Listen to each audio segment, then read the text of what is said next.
د اذان نیوز محترم لیدونکو السلام علیکم. د جمیل قادري په نوم یو ځوان یوټیوبر چې مخکې یې د جمهوریت ملاتړ کاوه، د اسلامي امارت په راتګ سره یې حقایق درک کړ او د اسلامي امارت څخه خپل ملاتړ اعلان کړ. ښاغلی جمیل قادري به په خپلو لایف خپرونو کې د افغانستان د ابادۍ سمسورتیا او د افغانستان د ملي ارزښتونو د بیرته احیا او په افغانستان کې د قدرت د جزیرو له منځه وړلو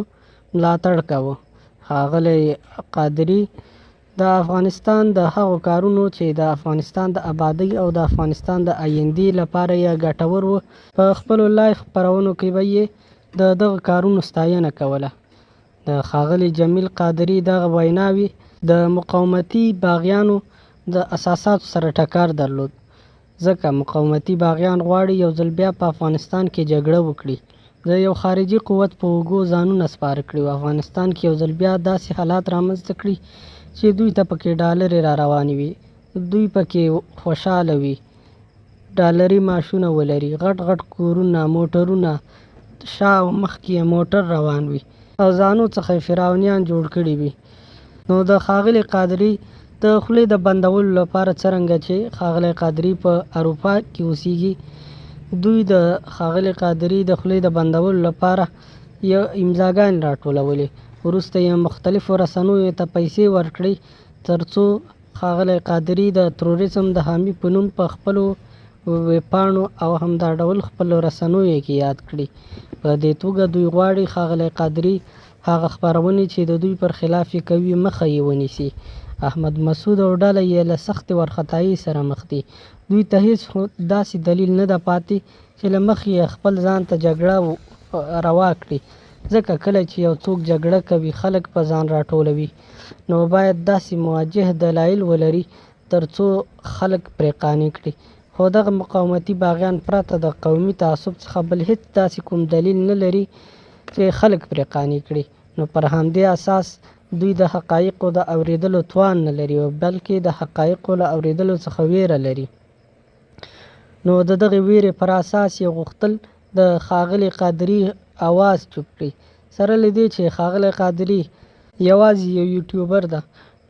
نه کومه رسنۍ لري، نه د کوم یو غټې ورځپاڼې مالک ده. کله چې دوی د یو وړوکي یوټیوبر دغه ویناوې نشي زغملی، نو دوی به څنګه هغه درانه حقایق واوري، څه ډول به ملت پر ځان راټول کړي، ځکه دوی د یو وړوکي یوټیوبر خبرې نشي جوابولی، هغه ته قناعت نشي ورکولی، نو څه ډول به د افغانستان 40 میلیونو انسانانو ته قناعت ورکړي چې دوی په حقه دي او یو ځل بیا غواړي د جګړې له لارې واک ته ورسیږي. دغه مقاومتي باغیان وو چې د جمهوریت په ړنګولو کې ډېر لوی لاس درلود، ځکه همدوی وو چې د جمهوریت فرمانونه به یې نه منل، د مرکزي دولت له لوري به چې کوم والیان ورته ټاکل سوي وو هغه به یې نه منل، بلکې څه به یې چې خوښه وو هماغه به یې کول. د سنبلې په 18 به راوتل، په ښار کې به یې ډزې کولې، د ارګ مخې ته به یې د هغه وخت د مشر عکسونه په ډزو ویشتل، خو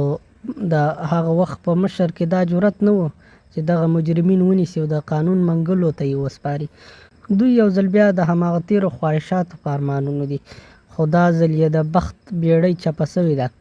ځکه ټولو افغانانو د دوی حقیقت درک کړی ده. کله چې په تیر جهاد کې روس ماته وخوړله، مجاهدین په خپلمنځي جنګو کې کېوتل، هغه کسان چې د جاه او طلب لپاره یې جګړه کوله، ځینې استخباراتي لوبې یې پر مخ وړل، په دغه جګړه کې لا ګړندي سوه، تر دې چې د تعصب او قومیت له امله د امریکا غېږې ته ولوېدل. دوی هغه پخوانۍ ادعایه چې د جهاد او اسلامي دولت د تاسیس ادعایه وه په قومي او تعصبي رنګ واوښتله. اوس دوی یوازې یو قومي او تعصبي فکر لري. هر څوک پوهیږي چې تعصب مردود او بد ګڼل شوی ده، حتی دوی د خپلو هغه قوم چې دوی د هغوی د حقوقو په نامه راولاړېږي او د هغوی لپاره تعصب کوي، د هغوی حقوق یې خوړلي دي، هماغه خلک هم ورڅخه ناراضه دي، ځکه اوس د حقایقو له اورېدلو څخه ډار لري او نه غواړي چې حقایق واوري او خلکو ته دغه حقایق ورسیږي. کله چې یو څوک تا سره په ژبه مقابله کوي، نو ولې یې کوشش کوي چې د هغه ژبه بنده شي، خو خو معلومداره ده چې تا سره داسې جواب نشته چې د هغه جواب ورکړي، نو مجبوره یې چې له بلې لارې څخه کار واخلي تر څو د هغه خوله بنده کړي. بالفرض که دوی ښاغلی قادري له بلجیم یا نورو کوم بل اروپایي هیواد څخه ډیپورټ کړي بیرته افغانستان ته راشي، په افغانستان کې به دته لا ښه زمینه مساعده شي. خو څرنګه چې په اروپا کې څه ناڅه عدالت تأمین ده، نو دوی نشي کولی چې د دغه دلایلو په اساس چې دوی ورته ټاکلي دي ښاغلی قادري له اروپا څخه ډیپورټ کړي،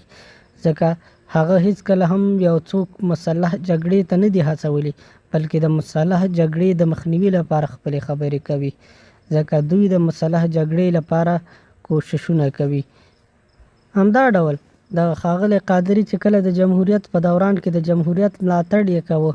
د هغې په ګټه یې خپرونې کولې، دوی ورته خوشحاله وو. خو نن یې چې حقایق درک کړي دي، د خپل وطن د آبادۍ خبرونه نشروي، نو دوی ولې ورته زړه سوځي. همدا ډول خارج میشتو افغانانو د ښاغلي قادري څخه خپل پوره ملاتړ اعلان کړی ده او هر یوه دا وعده کړې ده چې د ښاغلي قادري ترڅنګ به ودرېږي. جمیل قادري یو یوټیوبر ده، نه د کومې رسنۍ څښتن ده، نه کوم یو داسې شخص ده چې دا د یو غټ رهبر وي، خو یوازې د یوټیوب له لارې په ډېره ساده توګه چې نن هر څوک کولی شي ورڅخه استفاده وکړي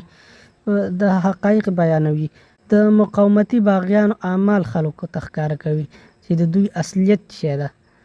نو کله چې دوی دا نشي زغملی،